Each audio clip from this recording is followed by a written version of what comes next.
లోకము వారిని ద్వేషించును. నేను నీ కాడికి వస్తున్నానయ్యా. నీ కాడికి వచ్చే ముందు ఈ 3.5 సంవత్సరములు నీ వాక్యమును వారికి ఇచ్చాను. నేను ఈ లోక సంబంధిని కానట్టు ఇప్పుడు ఎవరైతే నా వాక్యమును పొందుకున్నారో, నేను ఇచ్చిన వాక్యమును చేతబట్టారో వారు కూడా ఈ లోక సంబంధులు కారు అని. ఇంకా నీకేంది లోక సంబంధమైన ప్రార్థనలు, లోక సంబంధమైన బోధలు, ఇంకేంటి?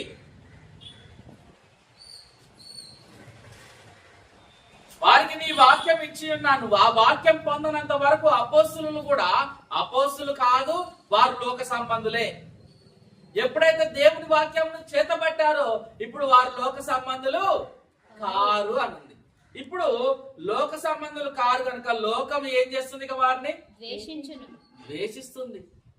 ఇంకా నీకు ఉండేదేంటి? ద్వేషం అనేదే కదా యేసుక్రీస్తు ప్రభు చెప్పిండు. దేవుడు నీ కన్నీళ్ళు తీరబోతున్నాడు, నీ ఆకలి దప్పులు తీరబోతున్నాడు, నీ కష్టం తీరబోతున్నాడు. ఇదే బోధ?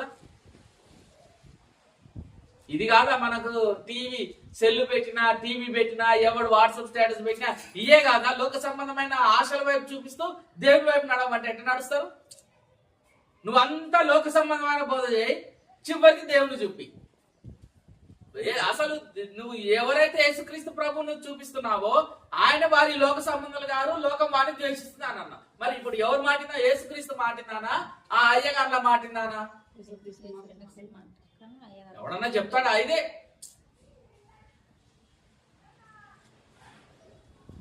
ఎవరికి లేవు కష్టాలు, కన్నీళ్లు. నీ రక్షకుడైన యేసుక్రీస్తు ప్రభువే అసలు కన్నీళ్లు పెట్టని దినం లేదు తెలుసా ఈ లోకంలో. ఈ లోకంలో జీవించినంత కాలం చూడండి హెబ్రీయులకు రాసిన పత్రిక 7వ అధ్యాయము. ఆయన జీవితమే కన్నీలమయం అయిపోతే ఇప్పుడు నీకు ఆ కన్నీళ్లు ఎలా కనపడుతున్నాయి? 5వ అధ్యాయం 7వ వచనం. శరీరధారి